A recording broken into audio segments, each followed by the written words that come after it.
இப்படியா பண்ணுவ? சொல்லிட்டு போறது இல்லையா? சரி, அப்படியே போனாலும் போனமா வந்தமான்னு இருக்க வேண்டாமா? உன்னை காணாம நாங்கெல்லாம் பதறி போயிட்டோம். அப்பா விடுங்கப்பா, பிள்ளைய சும்மா திட்டாதீங்க. இப்பதான் எனக்கு போன உசுர் திரும்பி வந்த மாதிரி இருக்கு. இனிமே இந்த மாதிரிலாம் எங்கேயும் போக கூடாது. பயப்படாதீங்க, ரோஹிணி என்ன பார்க்கத்தான் வந்தா. மாப்பிள்ள வாங்க உட்காருங்க. போய் ஜூஸ் எடுத்துட்டு வா. போ உட்காருங்க மாப்பிள்ள. பாத்தியா இவள? ஆமா, இவனை பிடிச்சு வீட்டுக்கு கூட்டிட்டு வந்திருக்கா. என்ன விஷயமா இருக்கும்? அதான் எனக்கும் புரியல. என்ன பண்றான்னு பாப்போம். தேங்க்யூ மாப்பிள்ள. மகேஷ் மாமா, ரோகிணி உங்களை எங்க வந்து பார்த்தா? நல்ல கேள்வி கேட்ட. காஞ்சிபுரத்துல இருக்கிற டாக்டர் சூரியகுமார் ஹாஸ்பிட்டலுக்கு தான் வந்தா. நான் டெய்லி அங்க வரமாட்டேன். இன்னைக்கு ரோஹிணியோட அதிர்ஷ்டம், நான் ஒரு மீட்டிங்காக வந்திருந்தேன். பார்த்தா அங்க வந்து நிக்கிறா. மா, அங்க மட்டும் மகேஷ் இல்லனா நான் எங்கேயாச்சும் போயிடலாம் தான் போனேன். நல்ல வேளை அவர் வந்துட்டாரு. பாத்தீங்களா மாப்பிள்ள, உங்க முன்னாடி எப்படி சொல்ற பாருங்க. மாப்பிள்ள, இன்னும் கொஞ்ச நாள்ல உங்களுக்கும் ரோகிணிக்கும் கல்யாணம். கல்யாண நாளா நாங்க சந்தோஷமா எதிர்பார்த்துக்கிட்டு இருக்கோம். அந்த நேரத்துல உங்க அப்பா அம்மா திடுதிப்புன்னு வந்து இந்த கல்யாணம் நடக்காது, இதை நிறுத்தினு சொன்னா பெரியவங்களால எங்களாலே தாங்க முடியாது. அவ சின்ன பொண்ணு தானே, எப்படி தாங்குவா?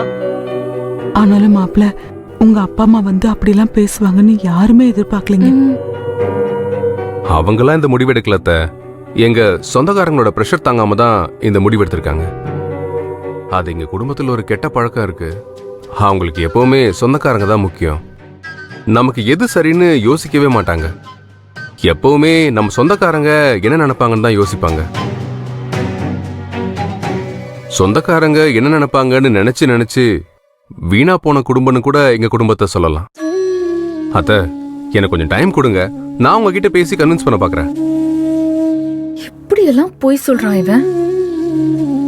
உடனே பேசினா அவங்க கோபம் குறையாது. கொஞ்சம் டைம் கொடுத்து பேசினாதான் அவங்க நிதானமா பேசுவாங்க. அதுக்காக தான் வெயிட் பண்றேன். உங்க ரைட்ஸா? Okay okay. பாத்தியா, உங்க அண்ணன் என்னென்ன கம்பி கட்டுற கதையெல்லாம் சொல்றான்னு பாத்தியா? என் பேத்தி ஏமாத்திட்டு வருஷா கழுத்துல தாலி கட்டுறது அவனோட திட்டமே. அவன் என்ன வேணாலும் திட்டம் வச்சிருக்கட்டும் பாட்டி. அவன் ரோகிணி கழுத்துல தாலி கட்டுறதுல இருந்து தப்பிக்கவே முடியாது. நான் பிசினஸ் மீட்டிங்ல இருந்து பாதியிலே வந்துட்டேன்.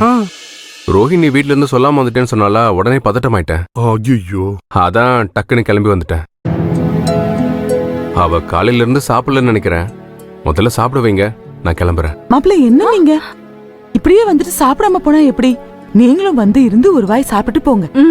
ஆமா மகேஷ், நீங்க சாப்பிடலனா அப்புறம் நானும் சாப்பிட மாட்டேன். சரி வாங்க, எல்லாரும் சேர்ந்தே சாப்பிடலாம். நீங்க யாருமே சாப்பிட்ட மாதிரியே தெரியல. வாங்க. இருக்கட்டும், நீங்க முதல்ல சாப்பிடுங்க, நாங்க அப்புறம் சாப்பிடுறோம். அத்தை, நான் எப்பயும் சொல்றதுதான், நீங்க யாரும் சாப்பிடலன்னா நான் சாப்பிட மாட்டேன். சாப்பிடலாமா? என்னென்ன டிராமா போடுறான் பாரு.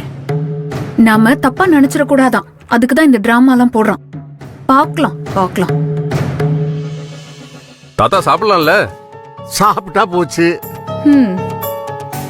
சாப்பிடலாமா? மாப்பிள்ள, நீங்க இந்த குடும்பத்து மேல எவ்வளவு பாசம் வச்சிருக்கீங்க. நான் கும்பிடுற இந்த கடவுள் உங்களை நல்லபடியா இந்த வீட்டுல கொண்டு வந்து சேர்த்துடணும். நான் அந்த கோயிலுக்கு ஒரு பிரகாரமே கட்டி கொடுப்பேன். கண்டிப்பா என் அப்பா அம்மாவோட கோவம் மாறும். நீங்க கவலையே படாதீங்க. வாங்க சாப்பிடலாம். வாங்க வாங்க. இவனுக்கு சாப்பாடும் ஜூஸும் தான் ஒரு கேடு. என்ன பண்றது, தலை எழுத்து. வா.